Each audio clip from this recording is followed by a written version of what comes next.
Williams went from tracking car parts on Excel spreadsheets to engineering what could be the most strategically built car on the 2026 grid. On February 4th, the FW48 turned its first laps at Silverstone as the last team to run nearly a month behind the rest of the field, and that delay wasn't a failure. Behind this car sits a $2 billion overhaul, 26 engineers hired away from Red Bull, Ferrari, Alpine and Mercedes, and a team principal who executed this exact playbook at Bahrain GP in 2009. The car itself carries a technical surprise that no other team replicated. And that surprise starts with the suspension. The single most important thing to understand about the FW48 has nothing to do with aerodynamics or power units. Williams gutted 2 full seasons of competitive performance to channel everything into this car. Dorilton Capital chairman Matthew Savage framed the mandate in terms no other team owner in modern Formula One would consider, giving James Vowles permission to finish 10th for 3 straight years as long as the 2006 car delivered results. That kind of patience, in a sport where every Constructors' Championship position carries millions in prize money, simply doesn't happen, except this time it did. September 2024 marked the turning point. Williams redirected approximately 45 of its roughly 50-person aero workforce entirely to the FW48, and current car development ground to a halt. 9th in the 2024 Constructors' Championship followed on just 17 points, with more than 20 accidents scattered across the season. The single most important thing to understand about the FW48 has nothing to do with aerodynamics or power units. Williams gutted 2 full seasons of competitive performance to channel everything into this car. Dorilton Capital chairman Matthew Savage framed the mandate in terms no other team owner in modern Formula One would consider, giving James Vowles permission to finish 10th for 3 straight years as long as the 2026 car delivered results. That kind of patience, in a sport where every Constructors' Championship position carries millions in prize money, simply doesn't happen. Except this time it did. September 2004 marked the turning point. Williams redirected approximately 45 of its roughly 50-person aero workforce entirely to the FW48, and current car development ground to a halt. 9th in the 2024 Constructors' Championship followed on just 17 points, with more than 20 accidents scattered across the season. What happened next contradicts everything you'd expect from a team running 0 upgrades. Not a single new part arrived on the FW47 all year, yet Williams climbed to 5th in the 2005 standings with 137 points, a total larger than the previous 7 seasons combined. Carlos Sainz delivered podiums in Azerbaijan and Qatar, while Alex Albon scored consistently, proving the baseline car could survive total neglect and still gain 4 places. 137 points on a frozen development car validated the entire thesis. The 2025 machine just needed to hold the line while everything else funneled into 26.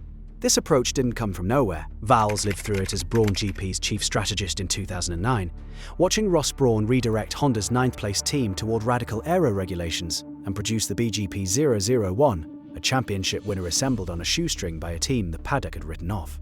That same playbook runs again at Williams, with one major difference: the sheer scale of resources behind it. February 2023 is when Vowles first walked into Williams Grove headquarters and found what he later called Ming Dynasty infrastructure. Car parts tracked on Excel spreadsheets, composites capabilities lagging 20 years behind rival teams, and facilities across the 60-acre campus that hadn't seen real investment in 2 decades. Dorilton's earliest spending covered basics like patching leaking roofs, €152 million, roughly $200 million. That's what Dorilton Capital paid to acquire Williams on August 21, 2020, a backmarker coming off 2 consecutive last-place finishes. 9 separate share grants since that purchase have delivered $2.02 billion in capital, with 22,400 alone accounting for $747.8 million across October and December equity raises. Forbes placed the team's value at $2.5 billion in November 2005, translating to roughly an 1,150% return in just over 5 years. Profitability hasn't arrived yet, with fiscal 2024 showing a net loss of $67.3 million on revenue of approximately $242.3 million. Commercial revenue doubled heading into 2025 though, with a projected 50% jump into 2026. The sponsorship lineup tells its own story. Atlassian came aboard as title partner in February 2005, in the biggest partnership deal in the team's 48-year history, and the 2006 roster now features Barclays, Anthropic, BNY, Nuveen, and Wilkinson soared alongside existing backers Komatsu, Kraken, Gulf Oil, and Duracell. All of that capital and corporate interest built the infrastructure. The investment that shaped the FW48 most directly, though, wasn't financial at all. Without this piece of the story, nothing about the FW48 clicks.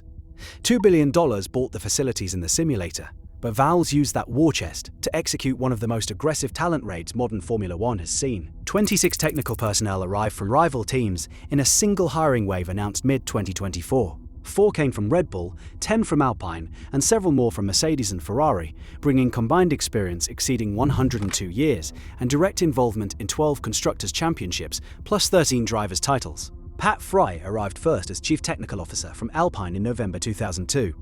A 35-year veteran, carrying 66 Grand Prix victories and 3 Drivers' Championships. Design Director Matt Harmon followed from Alpine with 24 years of experience and 5 title-winning cars built at Mercedes.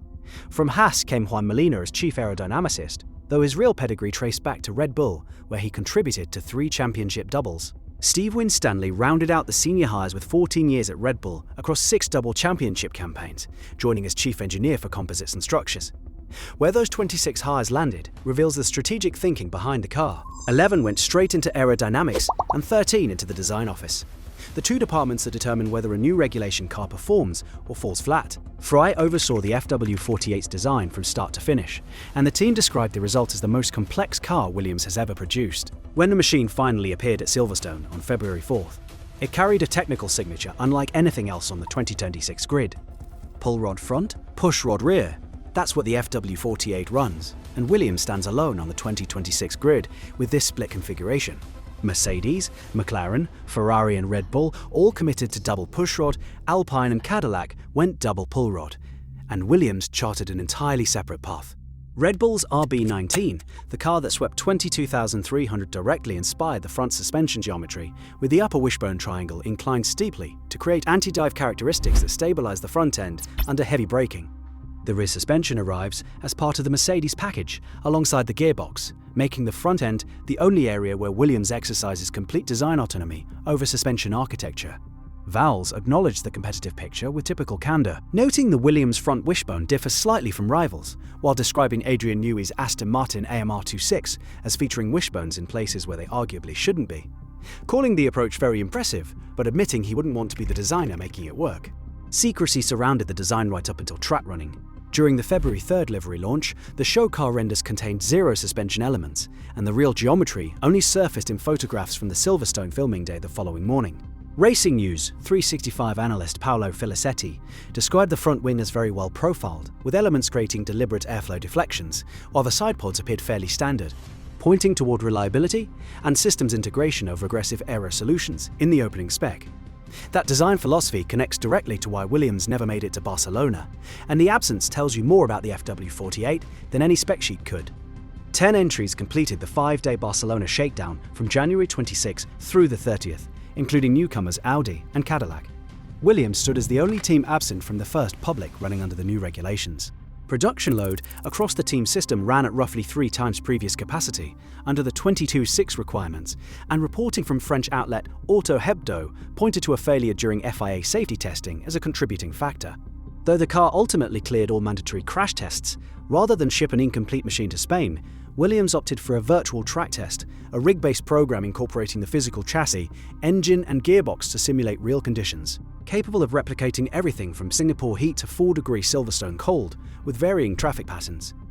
Vowles treated the miss as a forcing function rather than a setback, reasoning that bypassing the problem wouldn't have created enough pain to force a proper diagnosis of the underlying issue, and committing publicly that it would never happen again.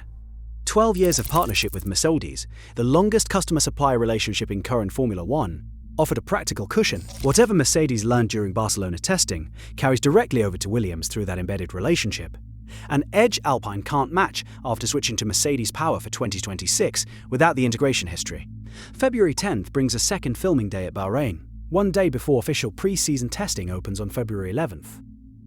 Once you understand what the 22.6 regulations demand, Williams' design choices start clicking into place. Gone is the MGUH, and MGUK output triples from 120 kilowatts to 350, roughly 469 horsepower from the electric motor alone, while internal combustion drops to around 400 kilowatts.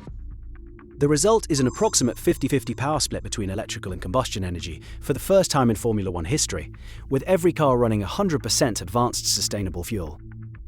Active aerodynamics replaced DRS entirely. Front and rear wings shift position to cut drag on straights for the whole field, while trailing cars within 1 second receive an extra 0.5 megajoules through a separate overtake mode.